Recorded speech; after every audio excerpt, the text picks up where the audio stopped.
그렇습니다. 예. 그 지난 18일 새벽이었죠. 구혜선이 SNS 계정을 통해 권태기로 변심한 남편은 이혼을 원하고 자신은 가정을 지키려 한다며 안재현과 나눈 문자 캡처본을 전격 공개를 했습니다.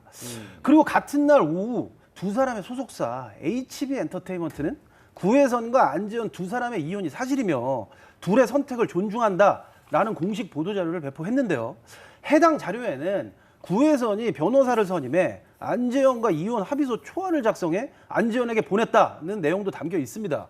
앞서 가정을 지키고 싶다는 구혜선의 말과는 좀 배치가 되는 내용인 만큼 구혜선의 그 반박이 이어졌는데 이후 그 구혜선과 안재현이 서로에 대한 폭로와 엇갈린 주장을 내놓으면서 서로에 대한 폭로전이 지금 계속되고 있는 상황입니다. 그래서 제가 이번 사건에서 좀 정리를 좀 해보겠습니다. 일단 크게 쟁점은 세 가지입니다. 일단 첫 번째가 합의 이혼 의사가 없다는 구혜선 측과 합의 이혼에 이르렀다는 안재현 측의 주장.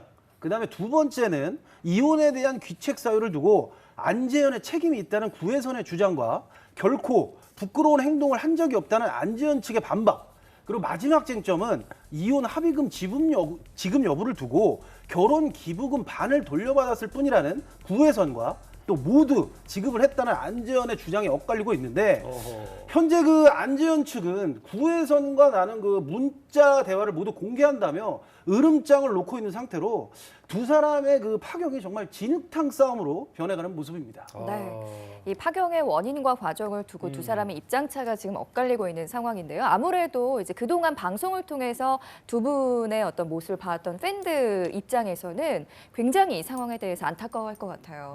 네, 두 사람은 2015년 드라마 블러드로 처음 만나 연인으로 발전해 결혼을 했는데요. 결혼 후 신혼일기라는 리얼리티 예능으로 다정한 부부의 모습을 보여주며 사랑받았기 때문에 이번 폭로전이 더욱 충격적으로 다가오고 있습니다. 앞으로 두 배우의 커리어에도 상당한 악영향을 미칠 것으로 보이는데요. 당장 구혜선은 예정됐던 에세이 출간이 미뤄졌고 안재현 역시 광고 모델 계약이 파기되고 기존 선보였던 콘텐츠들이 온오프라인에서 사라지고 있습니다. 네. 앞으로 두 배우가 SNS나 소속사를 통해서가 아니라 직접 만나거나 변호인을 통해서라도 갈등을 해결하는 게 필요할 것 같습니다. 저는 그 뭐 두 사람의 주장과 입장이 너무 그 팽팽하게 갈리기 때문에 누가 잘했다, 뭐 못했다 단정지어 말하기에는 현재로서는 좀 무리가 있다고 보고요. 무엇보다 SNS를 통해 그 원색적인 폭로가 이어지면서 사건을 더욱더 키우고 있다는 느낌마저 들고 있어요. 그 최지혜 기자가 이제 지적한 것처럼 억울한 부분이 있더라도 좀 조용히 법적으로 해결해야 된다고 봅니다. 사실 그 SNS는 성인뿐만 아니라 그 수많은 청소년들도 활용하는 매체인데 그런 공간에서 뭐 대중 스타가 서로에 대해 뭐 원색적인 비난, 뭐 정말 입에 담기도 힘든 뭐 비난을 하는 모습은 대중들에게 좀 약간 안 좋게 받아들여질 수밖에 없거든요.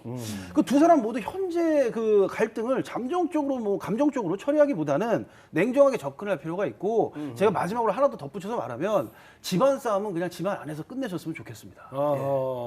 그래요. 아주 알맹이 있는 얘기예요. 예, 뭐 굳이 뭐 밖에다 알려봤자 예, 좋을 게 없을 그렇죠. 것 같아요. 그렇죠? 예.